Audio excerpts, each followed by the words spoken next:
Now calling George Adam to be followed by Mark Griffin, please. Thank you, Presiding Officer. And unlike the previous speaker, I'll try and retain my mood so that I don't lose control halfway through my speech. But if we're talking about distorting the truth, I would like to say that Murdo Fraser has to look at some of the things that he's saying himself. You know, the SNP benches here cheered last week when the £61 million over 2 years was announced for Scottish colleges. That was the reason, because it made a difference in people's lives and in these colleges. So let's talk about the truth. And I find it extremely sanctimonious of the Tories to come to this place, Presiding Officer, and tell us how they could make things so much better when they're the ones that are doing the cuts down at Westminster.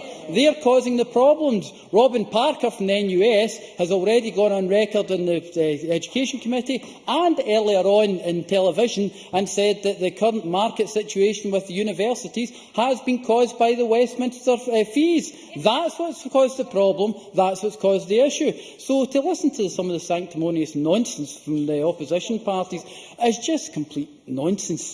I think I will. On you go. Things will calm down.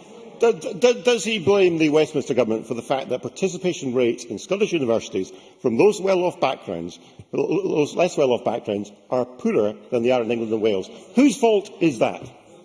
George Adam. We're legislating with the bill at the presently to actually deal with that issue. But I would say a lot of things about Westminster that have caused for Scotland, Thatcherism being one of them over the years. In fact, we've got a college sector that was actually an ideal of Thatcherism in the 1990s. So we're trying to move things forward on that side. But the opposition parties appear to complain a lot and offer absolutely no solutions. You know, the Labour Party talk about a mature debate, but then they continue to say that Scotland's far too wee, we're too poor, we're too stupid to do anything on our own. So what does the Labour Party have to offer? Nothing. What have they, apart from their Cuts Commission? But when the minute you mention their Cuts Commission here, they deny it. They say there's no Cuts Commission, then they go out of this place, they go to the highest point they possibly can, where every media outlet is there, and they go on about their Cuts Commission. So do they know what they believe in anymore? No. Do we know what they believe in anymore? It's just one of these things. It's starting to sound like a 1950s soap opera with the Labour Party now. Presiding Officer, I listened very carefully to the Cabinet Secretary's opening statements. I always do. And I agree with the Cabinet Secretary when he said education is a means to satisfy our ambition. That is what this debate is about. It's about ambition, our ambition for ourselves, our children and every man, woman and child in Scotland. Our ambition for our country and for every young person who goes to university and those who aspire to go to university. It's our ambition to make Scotland the kind of country where all young people can be everything they possibly can be. Something the opposition parties appear to have lost is ambition. They no longer have ambition for themselves or the country that we live in. And that is obviously why we hear so much from their negativity. They've given up on some of their core values. Labour Party used to have core values. They appear to have nothing now. They seem to have lost their moral compass for some reason. Oh yes, the moral compass has risen. Jenny Mara. Thank you, Presiding Officer. I would ask the member. I understood today's debate was about tuition fees and not about the Labour Party. Can the member please can the member please tell me what effect? I've asked other members this afternoon what effect free tuition fees are having on our poorest communities in Scotland. Presiding Officer, it's quite funny. You know, they attack the government constantly, and the minute you actually bring them up in some of their faults and some of the things they've done, all of a sudden you're not going down the way they want the debate to go. Well, I'm quite happy to continue to actually show up the failures of the Labour Party in Scotland.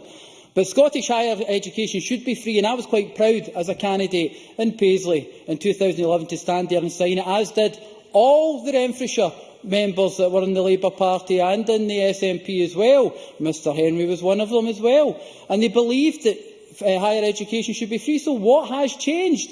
What has changed between 2011 and 2012, 2013? What has changed with the Labour Party? Are they going down their idea of their Cuts Commission? What are we going to get from them? You know, as things move on, we've heard Alex Salmond when he mentioned the fact that the rocks will melt with the sun before I allow tuition fees to be imposed on Scottish students. And these are important words because it's about ideals, it's about what you believe in, something that some of the Tory parties believe in what they believe in, the rest of Scotland doesn't. The Labour Party have lost their way and now no longer want to stand up for what they actually believe in. I've taken one already, I'm moving on just now.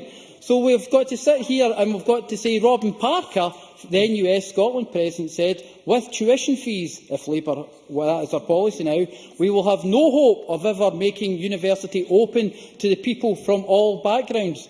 Now, within the post-16 reform bill, we're actually trying to work towards that ideal. Some universities, like my own, and the University of West of Scotland in Paisley, they actually get 20% of people from the most deprived areas within theirs. There are some that it is quite difficult to do in others as well. But this is something the bill wants to address. And it will be challenging, and it will be difficult for the actual colleges involved.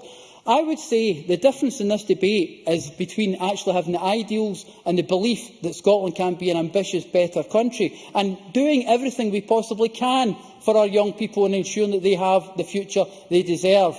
That's the difference between us. I would ask every one of the Labour Party members who actually signed that pledge in 2011, when they vote tonight, to remember why they signed that, the reason why they signed it, and support the Scottish Government. Thank you, Presiding Officer.